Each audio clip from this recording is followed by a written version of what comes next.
안녕하세요. 2024년 11월 23일자 168번째 마켓 코멘트 앤 트레이딩 팁스를 시작하겠습니다. 오늘도 CL, ES, NQ, 비트코인 순으로 진행하겠습니다. CL 보실까요? CL이죠. 네. CL 지난주에 여기까지 진행이 됐었죠. 그래서 66.80 그 직전까지 내려갔다가 끝났는데 갭 하락으로 시작했죠. 일요일 저녁에. 그리고 나서 바로 치고 올라가기 시작을 해서 여기 있는 다운 트렌드 라인, 여기 있는 데까지 가서 저항을 받았습니다. 당연히 69.28까지도 저항을 받았죠. 그리고 나서 화요일 도지 만들었고, 이 다운 트렌드 라인이 계속 워킹을 하고 있죠. 그리고 70.08 근처까지 수요일에는 올라갔다가 그래서 어디죠? 지금 69.96까지 올라갔죠. 그랬다가 빠져서 내려와서 다시 68달러대에서 마감을 하면서 이 다운 트렌드 라인에서 지지받은 모양이죠. 그리고 나서 목요일날 갭상승했고 70.08까지 그리고 이 다운 트렌드 라인인 지난주에 그려놨던 것까지 가서 저항받고 내려왔습니다. 그리고 나서 장 초반에는, 금요일 장 초반에는 69.28이랑 이 밑에서 내려와서 다시 내려가나 싶었는데, 여러 가지 지오폴리티컬 이슈들이 다시 대두되면서 다시 치고 올라가서 71.46까지 올라갔다가 여기서 저항받고 내려온 상황이죠. 언제 2주 전인가요? 3주 전 이때였나요? 10월 달 말이었나? 이때 제가 말씀드린 것 중에서 지금 현재 이 지오폴리티컬 이슈가 계속되는 상황에서 중립 가격은 71.46하고 72.46 이 사이가 된다고 말씀을 드렸죠. 그때의 그 이야기는 지오폴리티컬 이슈가 해결되지 않고 계속 지금 같은 소강 상태로 가는 경우를 이야기를 드린 건데, 그런데도 불구하고 이제 트럼프가 당선되고 나서 트럼프 대통령이 집권하게 되면 막연하게 중동 문제도 해결이 될 것이고 우크라이나 러시아 전쟁도 해결될 것이다라고들 생각을 했었는데 지금 분위기가 살짝 다르게 돌아가고 있는 상황이고 오히려 분위기 자체는 우크라이나 전쟁이나 중동이나 조금 더 오히려 험악해진 느낌이 없지 않습니다. 왜냐하면 그동안은 서로 금기시해 왔었던 핵 이야기가 양쪽에서 다 나오고 있죠. 그 양쪽이라는 것은 두 곳에서 다 나오고 있습니다. 중동에서도 핵 이야기 나오고 있고 우크라이나도 핵 이야기 나오고 있는 상황이라서 이런 인스타빌리티는 더 심화된 느낌이 듭니다. 불안전한 것들은 좀 더 심화된 느낌이죠. 그게 뭐 해석에 따라서는 아직 바이든 정부 시기이기 때문이다. 트럼프가 집권하게 되면은 그래서 이제 자리에 앉으면 달라질 것이다. 이렇게 해석하시는 분들도 있고 그게 아니라 지금 뭔가 트럼프가 확실한 시그널을 주지 않기 때문이다라고 얘기하는 분들도 있고 오히려 트럼프가 지금 이러한 상황을 주장을 하고 있다라고 해석하시는 분들도 있습니다. 뭐 어떤 게 정확한 것인지는 다 일리가 있는 말이고 다 허점이 있는 말이기 때문에 뭐 어느 것이 정확하다라고 말씀을 드릴 수는 없지만 일단 유가에 미치는 영향은 양쪽 다 특히 러시아와 우크라이나 관계가 지금 그 전쟁이 좀 더 악화되면서 오히려 그 유럽 관련된 유럽 쪽에 있는 그 에너지 시큐리티 쪽에도 다시 뭐 내추럴 가스라든가 이런 게 들썩들썩하면서 유가 영향을 주기 시작하고 있습니다. 그래서 아직 직접적인 영향을 주고 있진 않지만 그런 부분들이 좀 선 반영된 걸로 하면 71.46에서 72.46 이 여기가 중립 가격이라고 했었던 제 그 이야기가 제 발언이 과연 지금도 맞느냐라는 의문이 되겠죠. 그런 면에서는 오히려 71.46, 70.46 여기에 중립 가격이 조금 더 상향 조정이 돼야 될 필요가 있을 것 같습니다. 그냥 그 상황만 놓고 보자면. 하지만, 어, 우크라이나 쪽은 양쪽이 굉장히 호전적으로 서로 협상이 들어가기 전에 조금이라도 유리한 입장을 만들려고 지금 더 악화가 되는 거고, 오히려 중동 쪽은 그 반대로 서로 평화적 제스처를 취해야 이 협상에서 유리한 상황이 되어 가면서, 이란도 핵 이야기를 꺼낸 게 지금 그 트럼프 당선 전에 핵 이야기 꺼내고 나서 그 이상은 이야기하지 않지만 오히려 이스라엘이나 이쪽에서 핵 이야기를 꺼내고 있습니다. 더 자극을 하는 거죠. 그래서 이란에 불리한 방향으로 만들려고 막 노력하는 그런 상황이기 때문에 만약에 그렇게 된다면 이란에 추가 생션 들어가고 뭐 이란 오일 관련된 거 뭐 이런 거에 대해서 제재 들어가고 뭐 또 그 와중에 이란이 중국에다가 어 겉으로 드러나지 않게 그 오일을 팔아왔었다 뭐 이런 얘기 나오고 막 하면서 이제 그런 부분들에 대해서 그 좀 더 그 이야기가 확대되고 하면서 이제 그러면서 중동 정세가 조금 더 악화될 가능성이 있고 다이렉트로 영향을 미치는 그런 부분들을 생각을 하면 조금 더 올라갈 여지가 있다라고 봐야 될 것 같습니다. 사실 저는 이 다운 트렌드 라인에서 저항받아서 다시 떨어져 내려오는 거가 맞다고 생각을 하고 있었습니다. 그래서 67.71 이 근처에서 장이 장이 다음 주에 형성될 것이다. 이 정도로 생각을 했는데 오늘 뚫고 올라가면서 71.46을 터치를 하는 순간 아, 이게 지금 그렇게 단순한 문제가 아니구나라는 생각으로 제 생각이 바뀌었습니다. 그래서 그런 부분들을, 그래서 왜 이렇게 됐나, 이제 이것저것, 어, 그, 팩트 체크를 해가면서 생각해 본 결과, 아, 이게 지금 여기서 저항받고 이제 다시 내려와서 안정이 되면 다행인데, 이걸 뚫고 올라갈 가능성이 없지는 않겠구나. 그게 다음 주, 다다음 주, 12월 되면 좀 더 그거에 대한 윤곽이 나올 것 같다. 이렇게 말씀을 드릴 수가 있고, 또 한 가지 제가 텔레그램 채널에서 말씀드렸던 거, 어, 그것도 여기에 영향을 미쳤다고 봐야 되는데, 뭐냐면, 2025년에 수요가, 처음에 2024년 초에는 2025년에 그 중국 경기도 풀릴 것이고 뭐 여러 가지 이유로 중국의 수요가 폭증할 것이다라고 관측들을 해서 그거에 맞춰서 이제 가격 정책도 수립하고 그랬었는데 어 이제 중반쯤선가부터 분위기가 달라졌죠.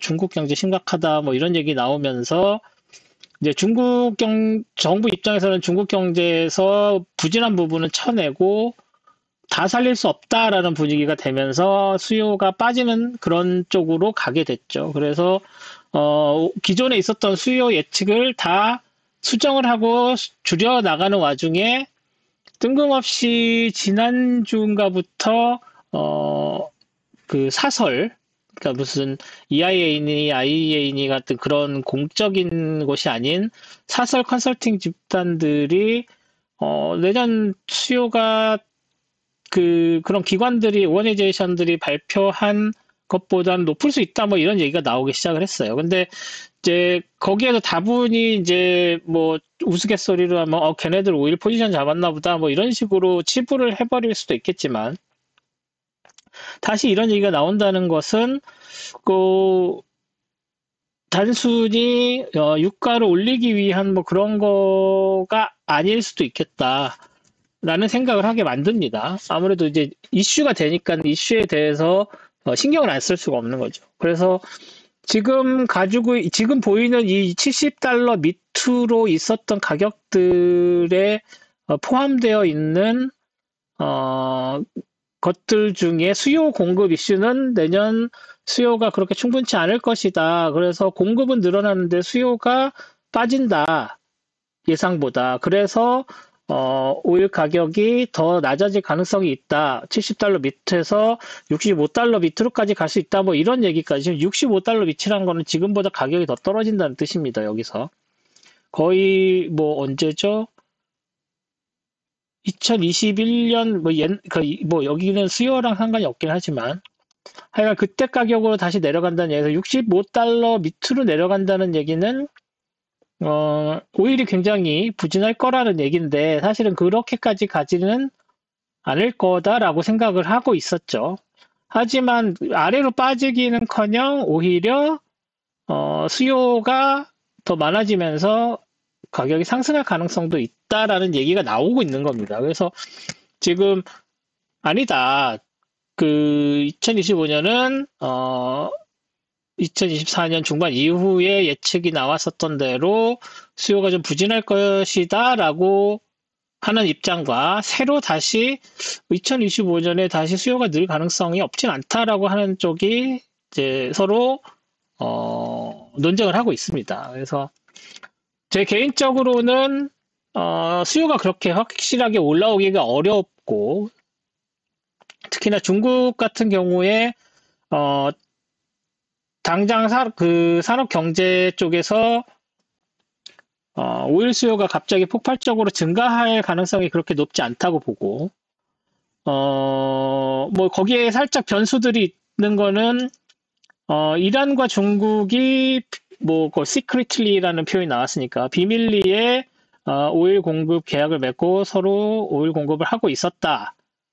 이거는 이제 수요가 늘지 않는 요건이죠. 왜냐하면 수요가 늘었다고 해도 그걸로 다 채워졌으니까. 그게 또 한 가지는 이제 오일 리저브를 중국에서 늘리려고 생각을 한다. 뭐 이거는 관련해서 이게 뭐 전쟁을 준비하려는 거다. 뭐 여러 가지 이야기들이 있는데 뭐 다른 이유들도 있습니다. 그래서 그 리파이너리 그 정유사들에게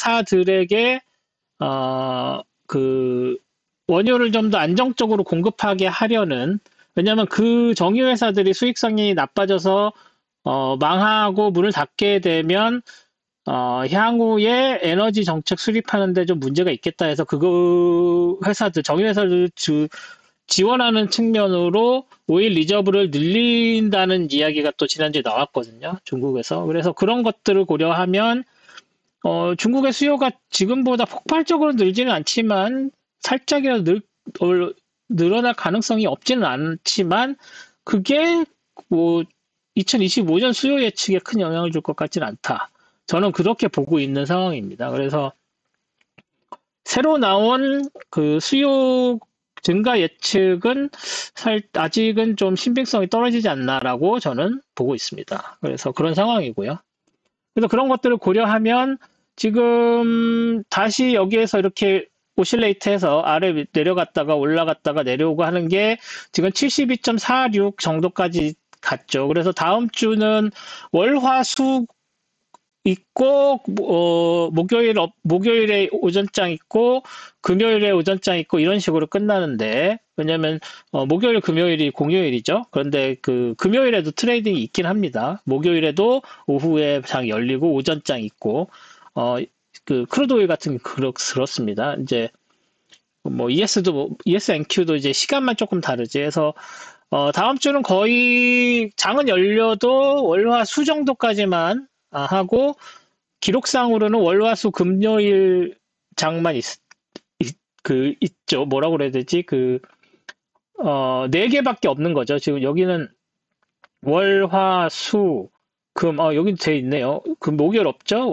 여기 보시는 것처럼 월화수 금 이렇게 됩니다. 그래서 크게 움직이지는 않고 뭐 많이 올라가죠. 72.46 정도나 이 올라간 트렌드 라인에서 여기에서 이렇게 저항받은 것처럼 월화수에 그렇게 될 가능성이 좀 더 높다고 보고 실제로 뭔가 의미 있게 움직이는 것은 12월 2일 돼야 이제 그렇게 움직일 것 같다라는 정도로 말씀을 드릴 수가 있을 것 같습니다. 그래서 다음 주는 이 정도에서 3일 정도 장이 벌어질 것 같다 정도로 CL은 정리하도록 하겠습니다. 다음은 ES죠. ES 지난주에 여기까지 훅 빠지면서 끝났죠. 그리고 나서 굉장히 많이 오르락 내리락 하긴 했는데 볼라틸리티는 살아있지만 실제로 보디에 해당되는 것은 작고 심지어 여기는 십자가 도지 났습니다. 그리고 목요일에도 오르고 금요일에도 올랐는데 제가 텔레그램 채널에서도 여러 번 말씀드렸지만 15분봉 이렇게 보시면 오프닝에 빠지고 다시 금방 회복해서 오르고, 그죠? 어, 여기도 마찬가지죠. 지금 9시 여기죠. 예? 여기서 오프닝 때 빠지고 쭉 해서 다시 따라서 올라가고,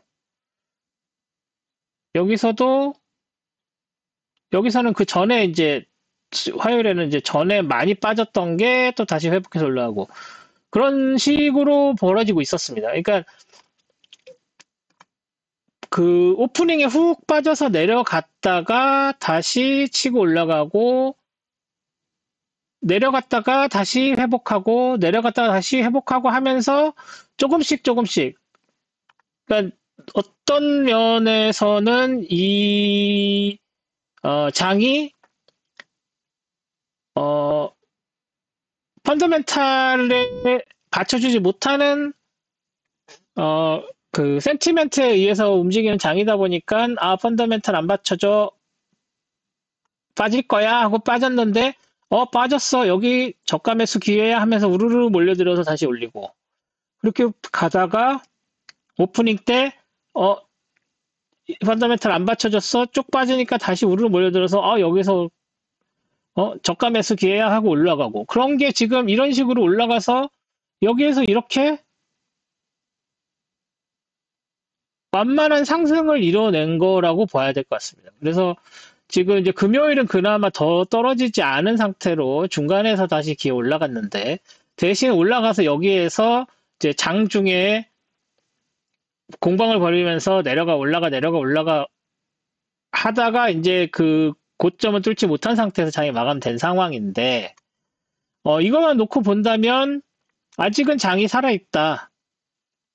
모멘텀이 죽지 않았다라고 보기에는 좀 어폐가 있습니다. 따라서 올라가는 건 맞는데 지금 우리가 이렇게 가던 이 모멘텀하고는 살짝 분위기가 다르죠. 뭔가 여기서 사실은 이렇게 돼서 이렇게 내려와서 여기서 이렇게 옆으로 가야 될 것들이 오히려 힘을 낸 상황. 그래서 저는 지난주에 말씀드릴 때 여기에서 이쯤에서 형성이 될 거라고 봤는데 더 우르르 몰려들어서 그나마 억지로라도 끄집어 올리는 느낌이죠. 이게 무슨 어떤 큰 모멘텀이 있어서 훅 올라갔다고 얘기하기엔 조금 무리가 있다는 의미입니다. 근데 볼라틸리티 자체는 이렇게 살아있고 보시면은 다 도지 모양의 움직임을 보이고 있죠. 이 얘기는 오르는 세력이랑 내리는 세력이랑 치열하게 싸우고 있다. 그런데 몸빵에서 오르는 쪽에 조금 더 많은 그런 상황이라고 보시면 될 것 같습니다. 그래서 다음 주는 월화수 있고 수요일이 반일장이죠. 수요일 반일장 있고 이제 끝이기 때문에 그래서 월화 수요일 반 이렇게 끝이기 때문에 뭐 큰 의미 있는 움직임은 없을 거라고 보고 이 근처에서 그냥 장이 움직일 거라고 보는 게 타당할 것 같고요. 뭐 특별히 다른 그거가 있지는 않습니다. 네, 그래서 다음 주는 이 정도. 그리고 전체적인 장 분위기는 이게 막 다시 치고 올라가서 전고점 뚫을 수 있을 만한 장세는 이틀 동안 벌어지지 않을 거다 정도로 말씀을 드릴 수가 있을 것 같습니다. 여기 얘네들 지워줄게요. 필요 없는 애들은 이제. 그리고 네, 그래서 ES는 이 정도로 정리하도록 하겠습니다. 다음 NQ고요. NQ도 뭐 비슷했죠. 근데 심지어 이렇게 음봉까지 만드는 게 도제니까 큰 의미는 없습니다. 빠져내려왔고 뭐 올라가는데 거의 비슷한 느낌이죠. 이 밑에서 올라오는 트렌드 라인 요거에서 지지받고 있다고 보면 되고 여기서 뭐 따로 트렌드 라인을 그리거나 할 필요가 없어졌죠. 이 밑에서 바로 올라오는 게 있으니까. 그래서 뭐 이 NQ도 뭐 특별히 말씀을 드릴 수 있을 만한 게 없습니다. 그죠?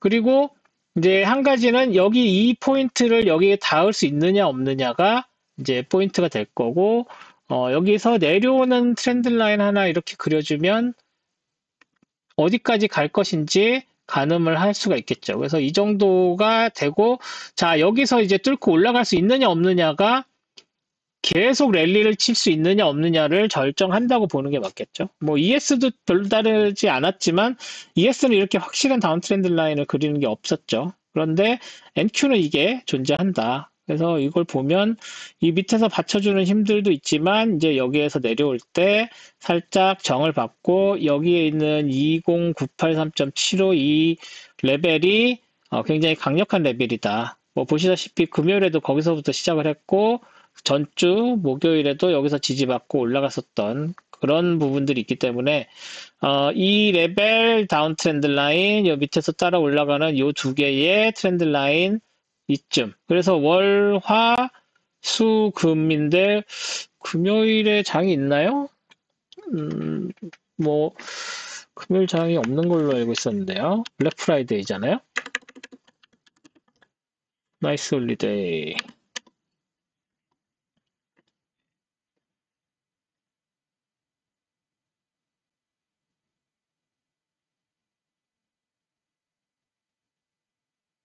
목요일만 아니고 금요일 장이 있는 건가 본데요? 어,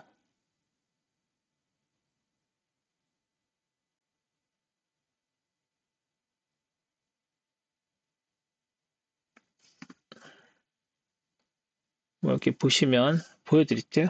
네, 여기 보시면 여기 이치마켓 클로즈 얼리기 1시에 금요일에 하프장이 있군요. 수요일에는 전일장이 있고 금요일에 하프장이 펼쳐진다고 합니다.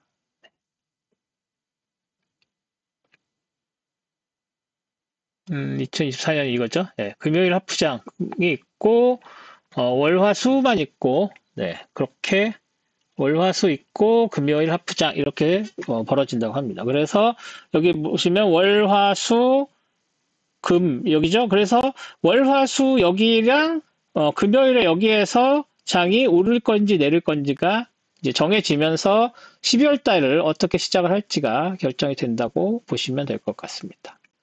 그리고 다음 주에 매크로가 수요일에 있죠. 수요일에 PC도 있고 GDP도 있는데 뭐 중요한 넘버죠. 그래서 PC하고 GDP 보시면 그거에 따라서 뭐 오를지 내릴지는 그것 때문에 그렇게 결정될 것 같지는 않습니다. 근데 뭐 이제 PC가 너무 잘 빠졌다거나 GDP가 너무 잘 나왔다거나 하면 뭐 좋은 경제 분위기 하면서 올라갈 수 있지만 잘못 나왔다고 해서 뭐 빠져서 내려가기는 어렵지 않을까. 그래서 적어도 2500 이 정도는 떨어져도 지켜줄 수 있을 것 같고 뭐 좀 더 가면 2300도 있지만 이 두 개의 파란색 라인은 파란색 레벨은 지켜질 수 있을 것 같고 예, 오를 거냐 오를 거냐 아닐 거냐 오를 거냐 여기서 저항 받을 거냐라고 봐야 되겠죠.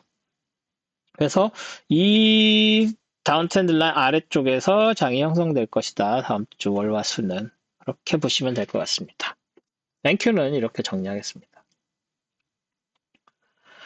자, 다음은 비트코인이죠. 네, 비트코인 지난주에 여기까지 있었죠. 그리고 나서 이 빨간색 트렌드 라인, 요 빨간색 트렌드 라인 사이에서 이렇게 갇혀 있을 것이다라고 말씀을 드렸죠. 그리고 나서 월요일, 화요일, 뭐 토요일, 일요일은 당연히 그렇게 됐고, 그리고 나서 이렇게 트렌드 라인 돼서 여기서 지지받고 올라갈 것이냐 했는데 지지를 안 받고 밀렸어요, 여기까지. 그러니까 요 트렌드 라인에 지지받고 올라갈 수 있을까라고 했는데 깨지면서 컨펌은 안 됐죠. 지금 다 걸쳐 있으니까. 그래서 이게 월요일 날 이쪽으로 내려와서 그러면은 여기에서 이 빨간색 그 로하이 레퍼런스에서 지지를 받는 건가 했는데 거기까지 닿지도 않고 화, 수, 목 날라 올라갔습니다. 뭐 그 왜 그런지는 뭐 어떤 특별한 어떤 무슨 매크로가 있었던 거 아니고 다 센티멘트예요. 센티멘트로 올라간 겁니다. 기대감으로. 그래서 이렇게 올라갈 때 여기가 깨지고 이 트렌드 라인이 이게 트렌드 라인이죠? 네, 이 트렌드 라인입니다. 이 트렌드 라인이 깨지면서 올라가는 순간 여기서 저항을 받았죠? 그렇지만 여기서 저항을 받아서 요걸 따라서 여기서 저항을 받지 않고 목요일날 이렇게 올라갈 때 이제 새로 다시 그려주고 싶었던 게 뭐였냐면 그러면 여기 있었던 로아이 레퍼런스들 중에서 이거 너무 가파르다라고 안 했던 거 다시 한번 그려야 되겠죠? 뭐 여기서 여기라든지 여기에 아니면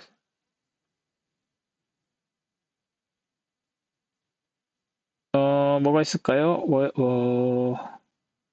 아,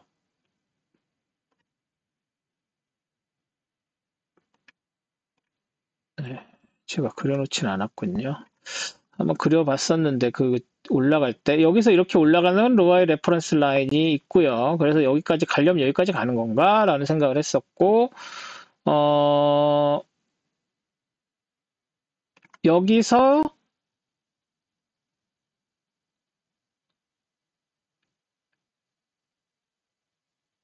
여기서 여기 가는 거 너무 높네요.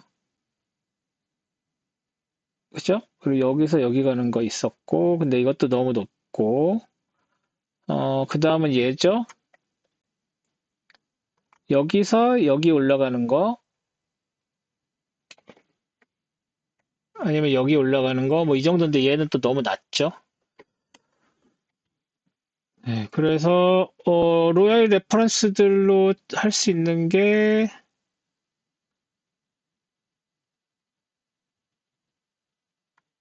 너무 많이 있어가지고 헷갈리네요. 그래서 지울 건 좀 지워보겠습니다. 그럼 얘는 지금 의미 없어졌고 얘도 의미 없어졌고 얘 빨간 애는 여기에서 이렇게 여기에서 삼각형 만들어주는 데 있었고 그 다음에 얘랑 얘랑 얘 정도가 될 텐데 얘도 너무 작고 여기서 여기도 너무 가파르죠? 여기 있고 다 해볼 수밖에 없습니다. 이렇게 여기가 아니고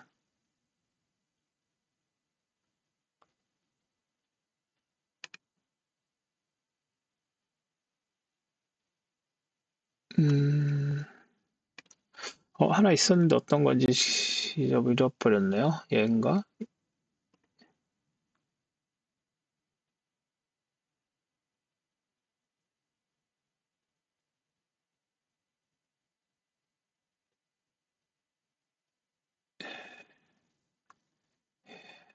이 정도였던 얘도 뭐 그렇게 있어 보이지 않네요. 어떤 놈이었죠? 그래서 여기까지 가는 이게 그려놓은 얘인가요?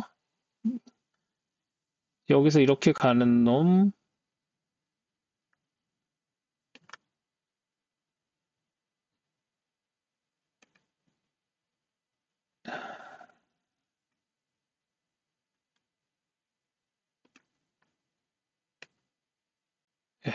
못 찾겠네요. 얘였던 것 같습니다. 얘였던 것 같습니다. 얘랑, 네, 얘 원래 있었던 애인가요? 네. 그래서 여기서 그렸던 이 가서 더 올라가게 되면 여기까지 갈 수 있겠구나라고 생각을 했었던 건데, 그래서 여기서 중요하게 생각해야 될 것은 이제 얘네들을 파란색으로 바꿀게요. 여기 파란색으로 바꾸고,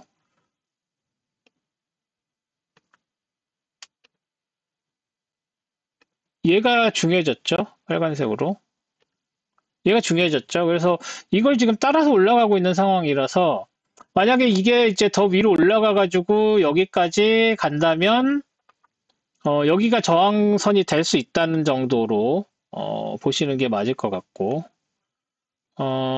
여기서 한 가지 우리가 놓고 봐야 될 포인트는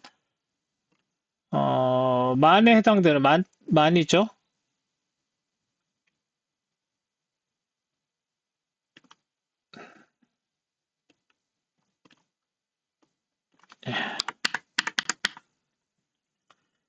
만이 아니라 10만인가요? 네, 10만. 10만 라인. 여기에 닿을 수 있을 것이냐. 근데 토요일, 일요일에도 닿을 수 있을 것 같은 느낌 있죠? 그래서 일단 이 만이 어떻게 깨지느냐, 안 깨지느냐를 또 놓고 보실 필요가 있습니다. 그래서 지금 전에도 여러 번 말씀을 드렸습니다만, 비트코인 지금 센티멘트에서만 움직이고 있고, 얘는 펀더멘탈이라는 것 자체가 없죠. 그래서 지금은 올라타셔서 수익을 내시려면 수익을 내시지만 어느 포인트에선가 엑시트를 되게 잘 하셔야 된다는 거 항상 말씀드립니다. 그리고 일단은 사겠다는 사람이 많으면 가격이 오르고 팔겠다는 사람이 많으면 가격이 떨어지는 게 당연하죠. 왜? 센티멘트에서만 움직이니까. 그렇기 때문에 앞으로 뭐 여러 가지 그 정부에서 뭐 비트코인에 대한 것을 한다, 만약 무슨 펀드를 만드는데 비트코인으로 만든다 이런 식으로 하면 수요가 생기는 거죠. 그래서 수요가 생기기 때문에 수요가 많아져서 오르는데, 그러면 그러한 조치들이 다 취해지고 나면 어떻게 되느냐?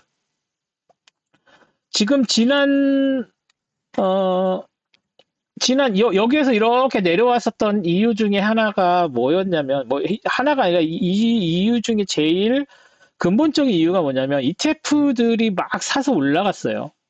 왜냐면 ETF를 형성하려면 거기에 증거금처럼 증거 비트코인이 있어야 되니까. 그러면 이제 그 비트코인은 안 팔아요.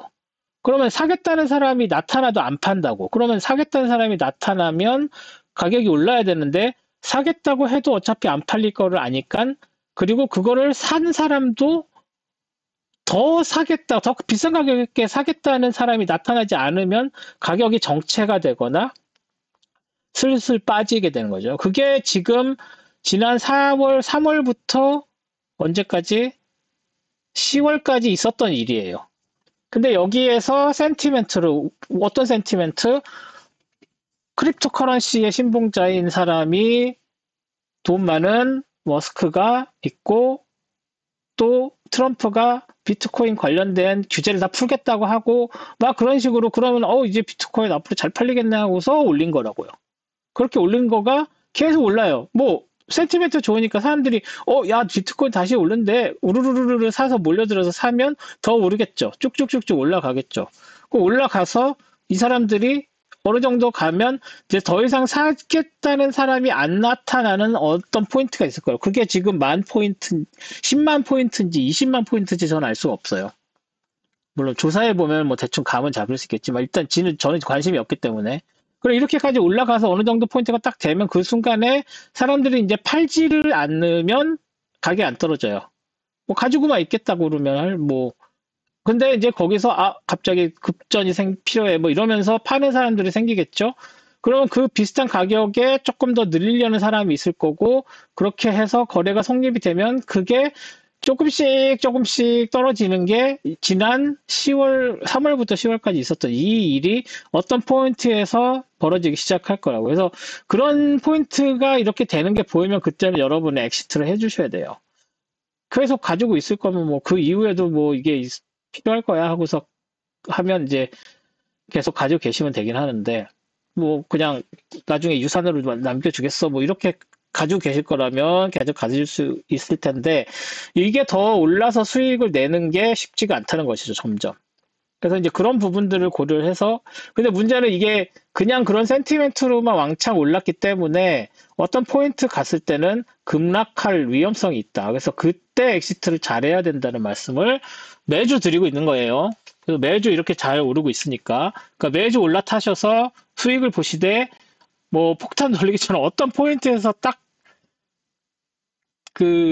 멈추고 거의 고점이 되는 순간 엑시트 할 때 잘 빠져 나오셔야 된다 라고 보시면 되겠죠. 그래서 뭐 그걸 수치로 하면 고점 대비 오르기 직전이면 어디로 봐야 되냐면 뭐 한 이 정도로 봐야 되겠죠. 아니면 뭐 깔끔하게 11월 5일 선거날 11월 5일 선거날 기준으로 여기서부터 여기 오른 거가 한 30% 빠질 때, 예를 들어서 여기서 여기까지 올랐으면은 2포인트쯤에서 내려오면 팔았어야 됐겠죠. 예? 그래서 팔고 막 하면서 2포인트 대비 여기에서 이 정도에서 반등을 한 게 여기까지 사람들이 막 다시 팔면서 조금 빠졌었기 때문이죠. 근데 다시 올랐죠? 그럼 여기서부터 여기 올라갔어. 여기 올라간 다음에 여기서 30% 정도. 그래서 가격이 이 정도까지 빠지면 거기에서 이제 사람들이 파는데 거기서 이제 우르르 팔면 더 빠지는 거고, 아니면 다시 이것처럼 다시 올라가는 거죠. 그래서 뭐 한 번, 두 번 정도는 더 올라갈 가능성이 있다 그러면 뭐 10만 포인트는 우습게 깨질 것 같은 느낌이죠, 지금. 하지만 그게 어떻게 될지는 아무도 장담할 수 없다. 그러니까 여러분도 여기에서 사셨으면, 그래서 올라갔으면 이걸로 인해서 벌면 좋죠. 올라타서 수익을 내시죠. 수익을 내시지만 수익을 내실 때 항상 잘 관찰을 하고 있다가 어떤 순간에 폭락할 수 있는 가능성을 갖고 있으니까 그런 부분들을 생각을 하셔서 조심을 하셔야 된다. 여기서도 지금 이렇게 올라가서 30, 뭐, 여기를 지금 어디로, 여기를 포인트로 놔야 되나? 피보나치를 그려볼게요. 여기라고 치면, 여기서 30% 빠지면 이 정도에서 팔았었어야 되는 거죠. 그리고 나서 이렇게 해서 뭐 다시 여기 올라왔지만, 여기까지 대비 뭐 더 치고 올라가지는 않았잖아요. 예? 그러니까 이런 포인트를 잘 잡아야 된다. 라고 말씀을 드리는 겁니다. 그래서, 비트코인 어떻게 되느냐? 뭐 지금 이 분위기면은 테크 분석상으로는 그냥 계속 올라가는 거죠. 그 마지막 포인트 여기까지 지금 간다고 제가 봤잖아요. 그리고 나서 그게 이걸 더 뚫고 올라가면 그때서는 또 뭐 다른 걸로 그려야죠, 뭐. 그죠? 여기서 여기 그리는 건 좀 너무 심한데. 뭐 지금 이게 거의 맥시멈이라고 보면. 예.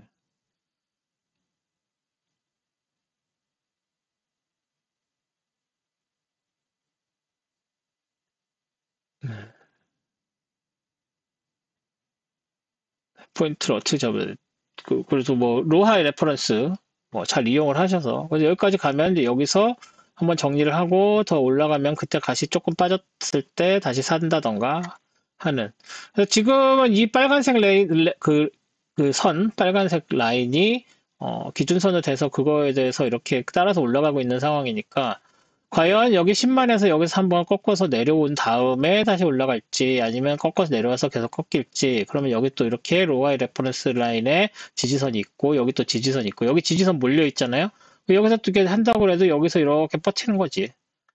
그래서 10만을 못 뚫어내면 여기에 이렇게 옆으로 퍼져서 10만 밑에서 이렇게 계속 트라이 하면서 있을 것이고 뚫리면 그 위에 뭐 계속 가는 거고 그게 아니면 이 지지선을 뚫고 내려올 만큼 하락세가 세면 뭐 여기까지 훅 빠져 내려오는 거죠. 그거는 이제 그때 가서 다시 보시면 될 것 같습니다. 그리고 땡스 기빙이라고 얘는 안 쉬죠? 계속 가죠? 네, 그래서 뭐 이 정도까지는 계속 가지 않을까. 그래서 오르는 것까지는 제가 뭐 말씀 못 드리겠지만 이 상태로는 지금 오르는 게 더 가능성이 높아 보이고 그게 아니고 여기 10만에서 저항을 받는다면 이쪽으로 이렇게 될 것이다. 같이 빠져서 내려오기는 좀 어렵지 않을까. 근데 여기가 뚫리는 좀 확률 낮은 경우가 있다고 하면 여기까지 내려오는 것도 여기가 깨지는 경우에 한해서 여기까지 훅 빠지는 것도 생각을 하실 필요가 있다. 근데 가능성은 크지 않다. 뭐 이 정도로 정리를 하도록 하겠습니다.